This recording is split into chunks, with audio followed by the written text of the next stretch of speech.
Not only did Carolina get the joy of beating Duke on Saturday night, but big picture, this is a season-changing victory.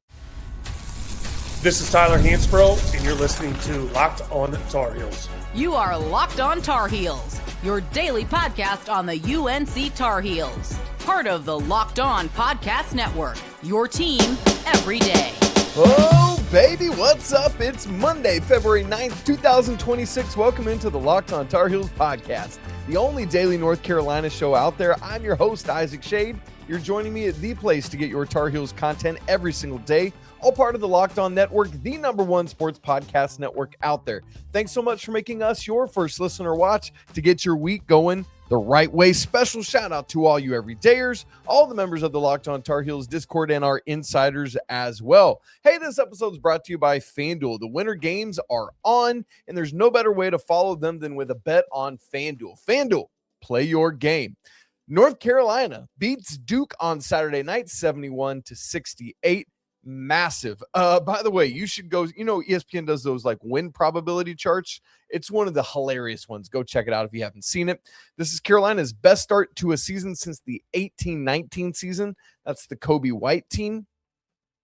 And really cool. If you didn't realize, Saturday was the 11th anniversary of Coach Steen Smith's passing. I mean, come on. You've got that anniversary. You got Roy Williams up there getting in his defensive stance. Nobody knows what's going on in Miss Wanda's head in that moment. Net rankings, when they came out on Sunday, interestingly, Carolina only jumped 3 spots after the win, but up to 24th. They are now 5-4 in quad 1 victories, 2-0 in quad 2, 7-0 in quad 3, and 5-0 in quad 4. And so that's really nice. You'd love for it to be a few fewer quad 1 losses, but hey, we'll take it. So here's where we're headed on the show today. This is a season-changing victory. How did it happen? How did Carolina flip the script from being down double digits on multiple occasions in the first half? We'll look at some court storm probs. We'll talk about the anatomy of a game winner and the rest of the Four Corners recap. Plus, we'll do the Schadey Stat of the game. And I've got a nugget for you. I'm a sucker for research. Carolina has done something this season that they've done only one other time in the entire history of Carolina basketball. Ooh, get ready for that one. Let's dive right in. You all, this truly is a season-changing victory on multiple levels, right? Like, obviously, any season where you beat Duke at least once, it's a great season. So, yes, I mean it in that way.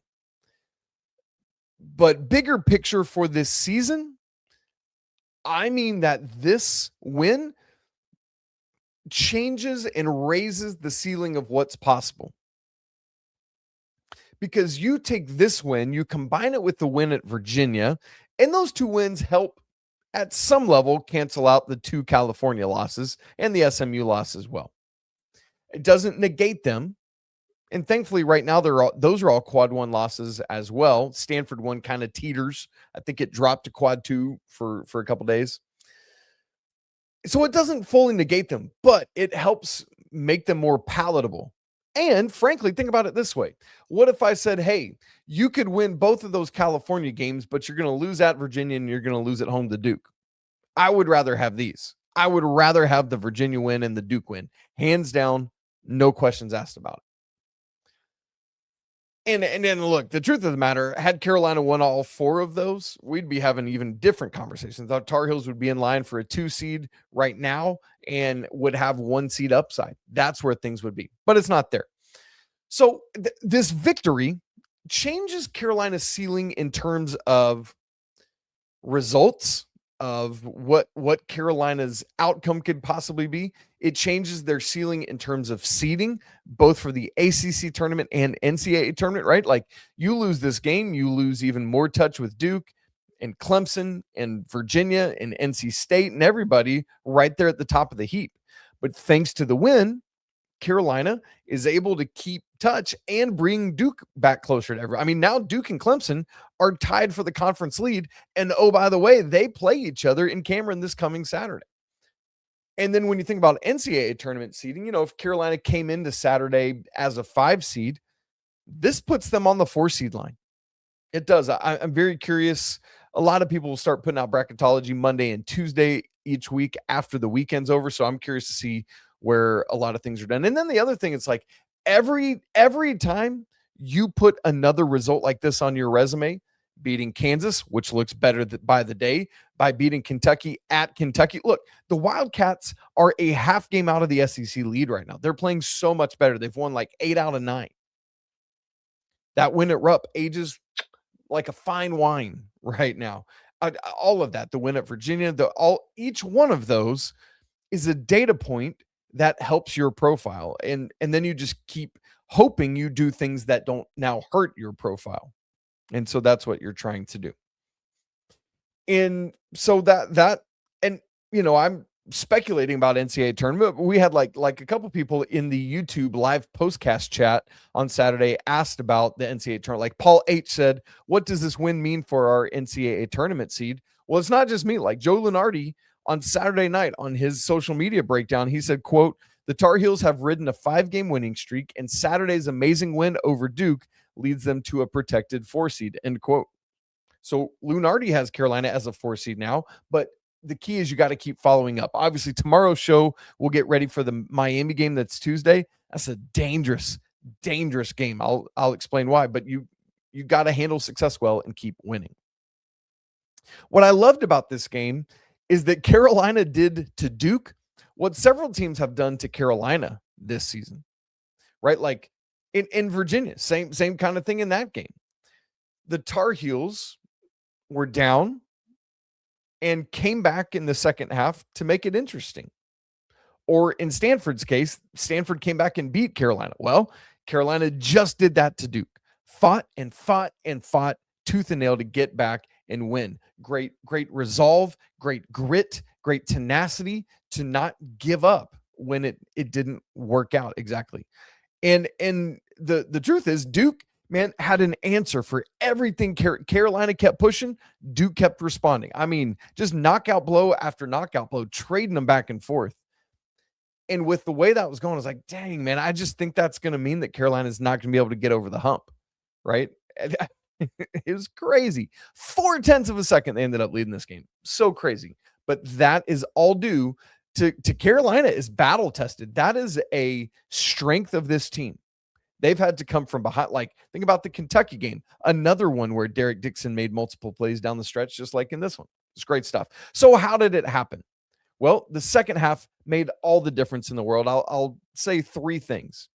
Number 1, Carolina went from being too soft in the first half to being not tough enough in the first half to being the aggressor in the second half. An example is Derrick Dixon, right? Like that layup where he went straight into Cam Boozer and got the layup.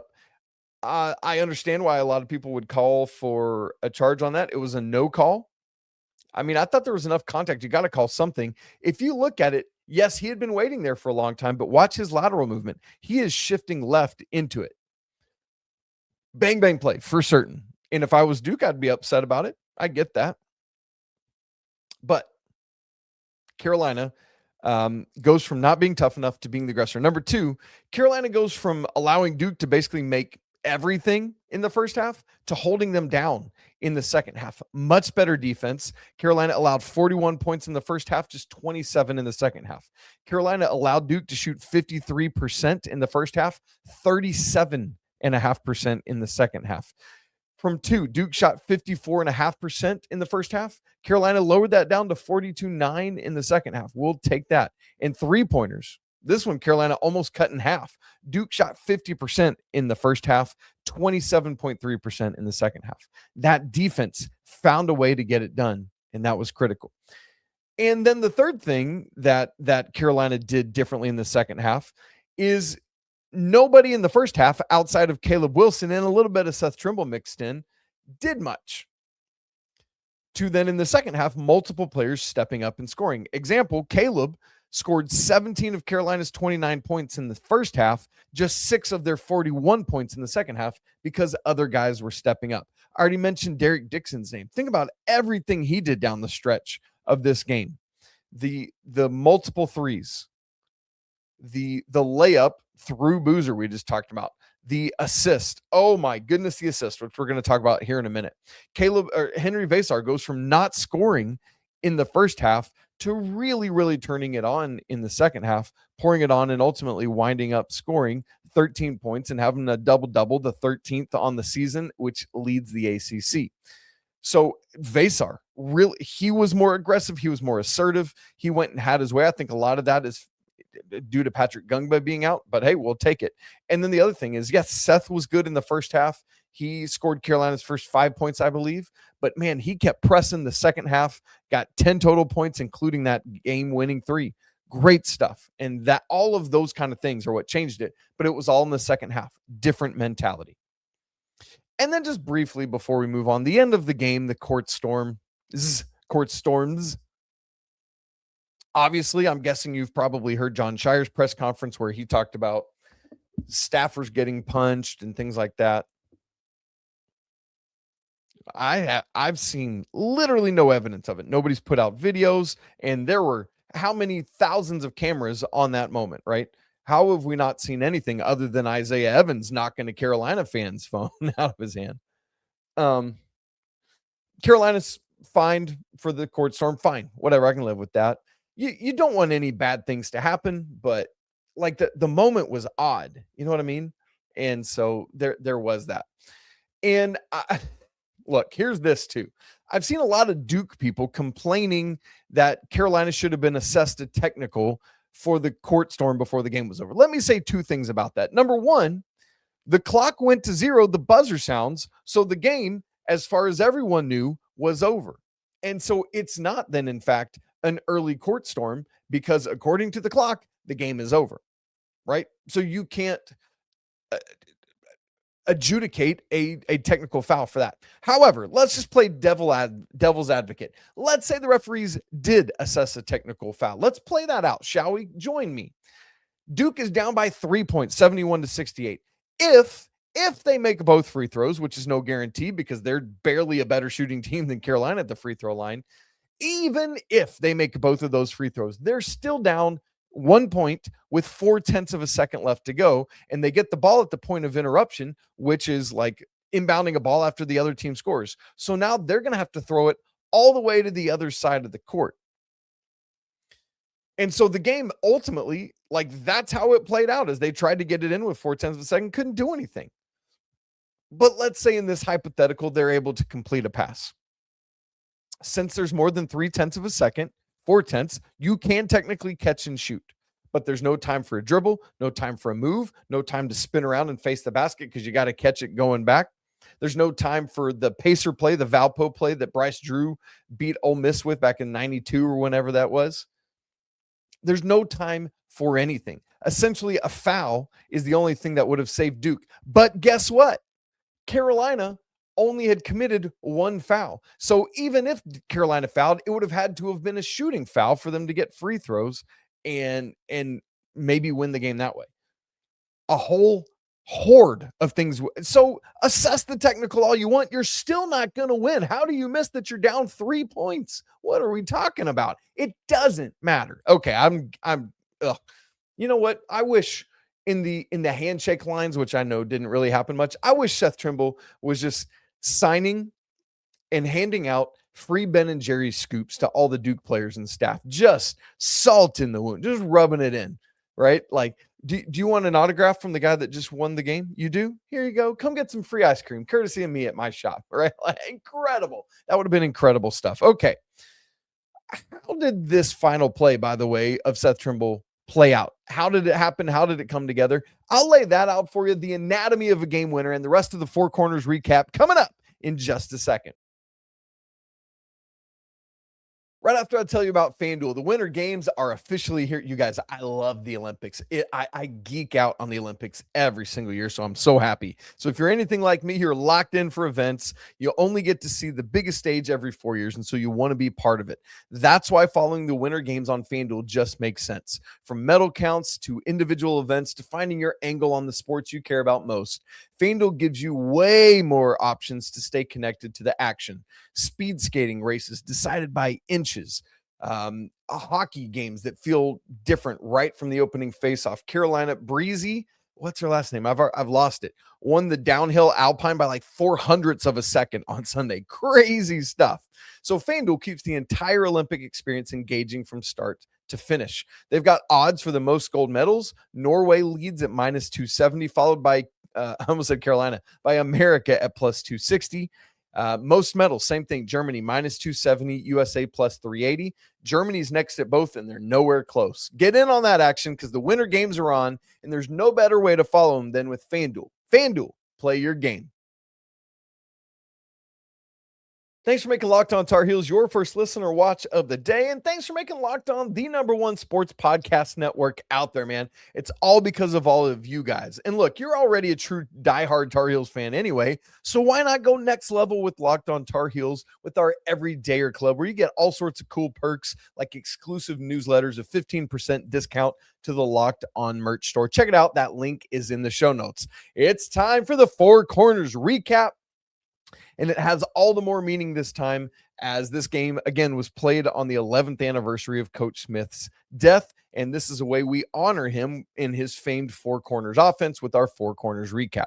Number one, the anatomy of a game winner. The big question that I saw a couple people ask was, could Derrick Dixon have just dropped it off to Caleb Wilson for a game-winning dunk instead of kicking it out to Seth? Let's investigate that whole thing.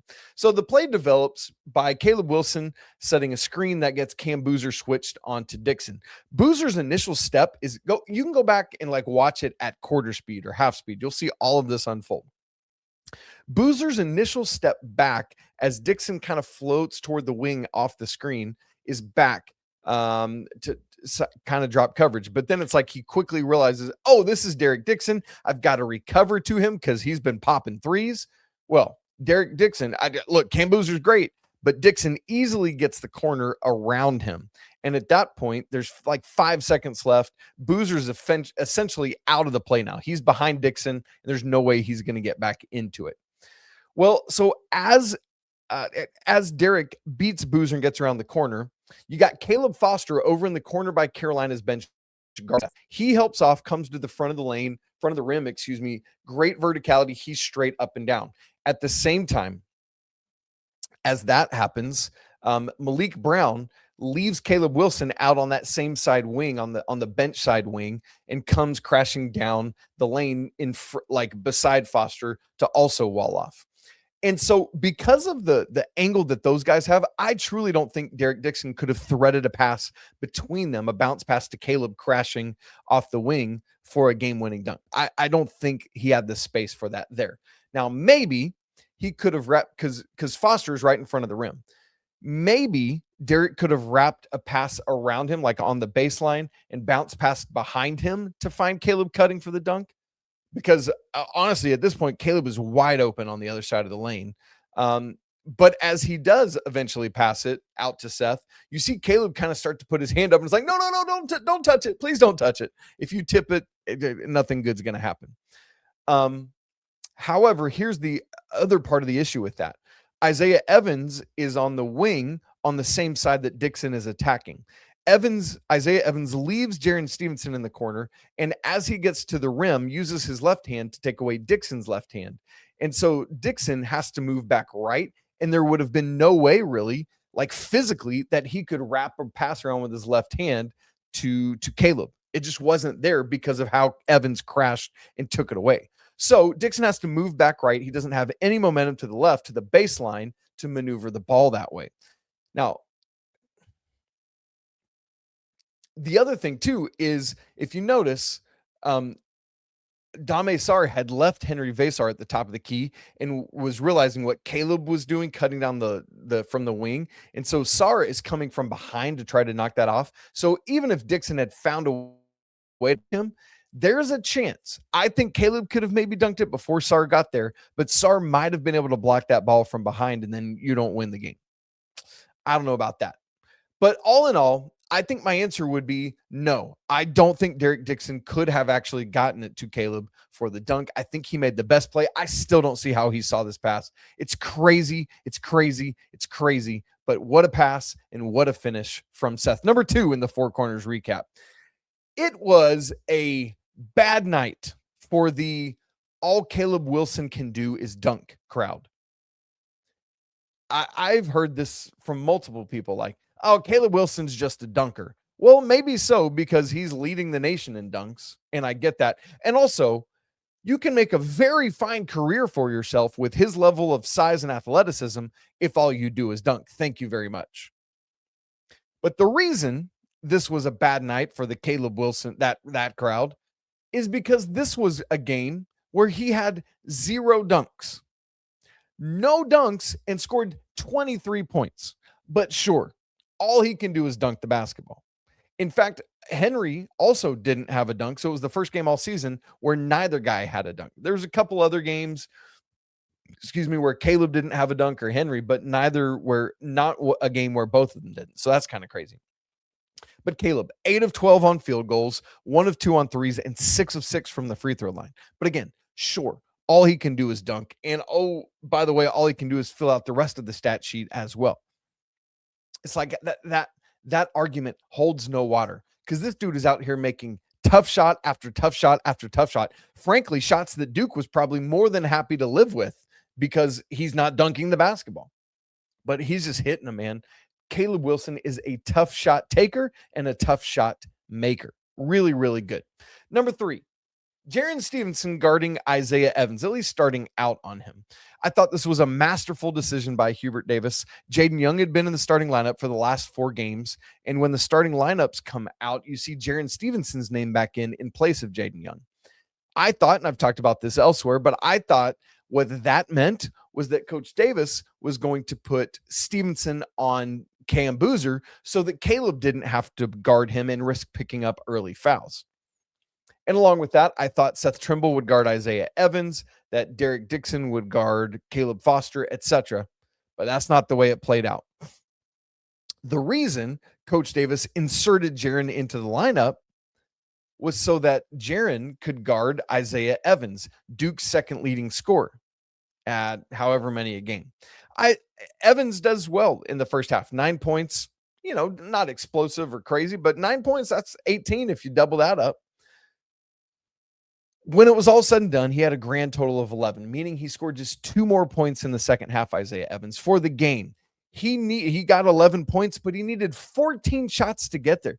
That is insane.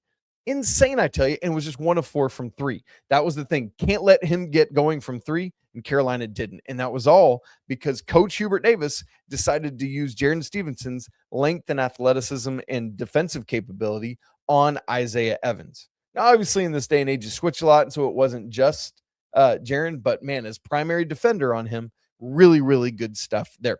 Number 4 in the Four Corners recap, the front court battle. I had suggested that essentially the front court would cancel each other out and that the backcourt would be the deciding factor in this game. And in some ways, at least down the stretch, it was, including that final play of Dixon to Trimble buckets. But I want to evaluate this front court might cancel each other out because, frankly, Caleb Wilson, Cam Boozer, they did essentially canceled each other out in terms of like scoring production and impact on the game. But secondly, the other part of the front court is there too. Oh, by the way, Henri Veesaar versus Patrick Gungba. And if we look at the entirety of the full front court, this is where Carolina tipped the scales and actually won the front court battle because, again, if Wilson and Boozer cancel each other out, Henri Veesaar got the best of Patrick Gungba. This is where the balance shifted. Gungba played just 16 minutes, 4 points, 5 fouls, 7 boards. That's great. As for Henri Veesaar, he more than doubled up those those minutes, 34, 46. He was 13 points, 11 rebounds, 6 of 9 from the field, 1 of 2 from 3. So Henri Veesaar clearly tipped the scales in the favor of Carolina. And so the front court did matter. It's just that it was, as a part of it, canceled each other out, Wilson and Cam Boozer, but the other front court half did not because, Henri Veesaar got the absolute best of it. And it was interesting too, down the stretch, Gungba fouling out, I thought really affected this game a lot. That was kind of what allowed Henri to flip a script and be like, oh, I can go dominate here. And then secondly, if you notice the final couple possessions for Duke, it was all Cam Boozer centric, with just a kind of everybody move out, let him go to work. And it didn't work either time, in part because Carolina left Malik Brown and came to double and help out. Henri got pump faked on the second one of those, but Boozer misses it, and that sets up the final heroics. And it was very reminiscent of Cam go get us a bucket to Cooper doing that last year, right? You know what I mean? Cooper flag, and he had multiple times when he kind of pooped the bed on those, and so we will live with that. All right, still to come, we've got our Schadey Stat of the game, and Carolina has achieved something this season that they've done just one other time in Carolina history, and the weekend whip around, all coming up in just a second. Right after I tell you about Wayfair, the new year is here and it's the perfect time to reset your routine and refresh your space. If you're spending more time at home because it's really cold and there's snow, you might as well like how it looks and feels, and that's why you should turn to Wayfair, a one-stop shop for getting your home back on track. From bedding and mattresses to storage solutions for every room, Wayfair makes it easy to start the year fresh. And they've got a huge selection that's going to make it easy to find exactly what works for you and your budget. I think that's really neat.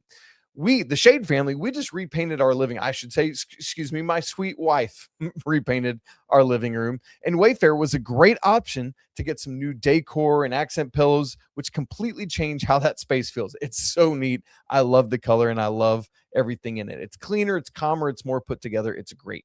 Shopping with Wayfair is easy, delivery is smooth, and everything arrives exactly as expected, which makes getting back into the routine this new year much more manageable. So get organized, refreshed, and back on track this new year for way less. Head to wayfair.com right now to shop all things home. Again, that's wayfair.com. Wayfair, every style, every home. This episode is also brought to you by Indeed. Hiring isn't just about finding someone willing to take an open job you've got. It's about finding the right person with the right background who can actually help your business move forward. And if you want candidates who match what you're looking for, Indeed Sponsored Jobs is the way to go. That's the move. Because instead of hoping the right person stumbles across your post, Indeed helps you match with quality candidates by boosting your job listing to the people who fit your specific criteria. If I were hiring, I wouldn't want just some rando that could, oh, sure, they can help. I'd want the exact right person who can jump in and go to work. And that's what I like about Indeed. Specific, and you can target exactly what you need. And with their sponsored jobs option, your post gets seen by candidates who actually are a fit. Here's a stat that says it all. In the minute I've been talking to you, companies just like yours have made 27 hires on Indeed, according to Indeed data worldwide. So if you're hiring, spend less time searching and more time interviewing candidates who check all your boxes with Indeed sponsored jobs. Listeners of Locked on Tar Heels will get a $75 sponsored job credit to help get your job the premium space and status it deserves at Indeed.com/podcast. Again, that's Indeed.com/podcast. Terms and conditions apply. Hiring? Do it the right way with Indeed. Time for the Shady Stat of the game. And yes, as always, I'm rocking the shades. As always, I say we got to get this segment branded. That'd be great. Shady Stat of the game is 1.355. Isaac, what is that number you've just read to me? Great question. That is UNC's points per possession in the second half of this basketball game. As I always say, points per possession, you're looking to get like 1 is the base level. Above 1, you're in great shape. Below 1, not so much. And the opposite is true on defense. You want to hold teams below 1, and you don't want to let them get above 1. So Carolina's offense was 1.355 in the second half of this game, as compared to 0.967 in the second half. Infinitely better. You know, we talked in the first segment about how Carolina flipped the second half with defense, with being tougher, all of that stuff, with other guys chipping in offensively. But man, in the second half of this game, the offense really came alive as well. In the second half of this game, Carolina shot 60.7% after just 33% in the first half. From 3, they shot 71.4% after just 25% in the first half. They shot 2s at a 57.1% clip, up from 40% in the first half. Carolina's offense was up to the task, man, and it was really, really great. And by the way, it's not against some slub defense. Even including these numbers, Duke is 13th in the nation in field goal percentage defense. And we could break down, 2-point and 3-point percentage as well, where Duke is also great. But suffice it to say, Carolina found something. So not only did they hold Duke down, but Carolina made waves. It's incredible. They're going to have to be much better in Cameron to win.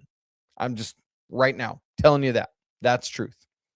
Okay, here's the other nugget I want to get to. Not the shady stat of the game, but just a fun thing. Carolina has now beaten Kansas, Kentucky, and Duke this season. I had a couple people ask me, like, how often, Isaac, has that happened? Your man, you're speaking my language when you do that, right? So I went to action on Sunday, went through all the stuff, and found that just one other time in the entire history of Carolina basketball have they beaten Kansas, Kentucky, and Duke all in the same season. And that season, any guesses? I'll give you a 5 count, deposit or whatever. 5, 4, 3, 2, 1. The only other season North Carolina has beaten all 3 of these other Blue Bloods, 1981-82. Yeah, you know what happened that year. You know who was on that team. That's a fantastic basketball team. So they beat Kansas, they beat Kentucky, they beat Duke both times they played them, home and away. Crazy, crazy stuff. Good season. But again, that is that season and this season, the only 2 seasons where they've beaten all 3 of those other Blue Bloods. Let's get to our Project 28 weekend whip around coming up for you. Women's basketball won on Thursday against Clemson at home, 53-44. Sunday, they went to Wake and just blitzed Wake Forest 84-56. The Nylas put on a show, 19 for Nyla Harris, 21 for Nyla Brooks. Carolina doubles up Wake in scoring in both the first and third quarters, 22-11, and then 26-13 in the third. Carolina dominates second chance points in this game, 21-1. Really, really good stuff. The ladies are on a nice winning streak now, and it seems like they're really finding something. Women's tennis has been in the ITA National Team Indoor Championship, which they've won multiple times. They had no problem in the first round, the Sweet 16 on Friday against Illinois, blanking the host 4-0. Carolina just did marvelously at doubles and all the singles. Even the 2 unfinished singles, Carolina was up 1-0 in those, or excuse me, the three unfinished that there were. And then Saturday, Carolina played Ohio State, who had beaten Duke on Friday. That's a theme of the weekend. And unfortunately, Carolina loses in the Elite Eight. Man, I was so hopeful to keep on trucking in this thing, but Carolina won the doubles point. And so I was like, you're doing really well. But then they end up losing. Kajuru ties it up at 1-1. Anna Frey loses, so now it's 1-2. Tatum Evans wins at 3, so now it's 2-2. But then Alanis Hamilton, Thea Radman lose in succession, and that's it, and that's all. And so Carolina is done with the Indoor National Team Championship. Really proud of the ladies for getting to that final 8. Men's tennis blanked Furman on Thursday 7-0, and then beat lost to Princeton on Sunday 2-5. A bummer there for sure. Softball was at home a lot this weekend. 1-3. They were supposed to play 4-1 was canceled for weather. That was St. Joe's on Saturday. Thankfully, they had already played St. Joe's on Thursday, so they beat St. Joe's Thursday 4-1. Elon on Friday 15-3, and James Madison on Sunday 11-3. So the ladies are 3-0, just getting cracking. Wrestling also was hosting Duke this weekend, and wouldn't you know it, it was a good omen to start the weekend. On Friday night, they beat the Blue Devils 25-13, snapping their 2-game losing streak, and now they're 9-3 overall, 3-2 in ACC play, and 13th in the nation. Lacrosse, men's lacrosse, hosted Jacksonville on Saturday, won much more closely than desired, 11-10, and allowed like a 6-2 run late in this thing, where Jacksonville tied it, and then Carolina gets a goal in the final 2:30. Women's lacrosse, no problem on the road at James Madison, winning 19-11. This team's ranked number 1 in the nation. They're so good. By the way, men are 8th in the nation. Men's golf was out in Hawaii. They finished 11th out of 18 in that event. Unfortunately, better days are ahead. Gymnastics was at NC State, number 22 NC State, on Sunday afternoon, and couldn't get it done. 196.525 to NC State's 197.125. So Bummer there for the ladies, you know. Swimming and diving, fencing, track and field, they were all in action this weekend as well. Lots more great stuff from all around Carolina athletics. There's so much going on right now. It's incredible stuff. Thanks so much for being here with me on a Monday. If you haven't subscribed to the show on video and audio, do it now so you don't miss a second. If you haven't joined the Locked On Tar Heels Discord or our brand new Everydayers Club, do that now so you don't miss a second of the show. Those links are in the show notes. Coming up on tomorrow's show, we're going to get you ready for the Miami game, which is Tuesday night down in Coral Gables. Obviously, we will go live after the game, so make plans to be around for that as well. You guys, it's always a great day to be a Tar Heel. We'll talk again tomorrow to get ready for that game, but until then, peace.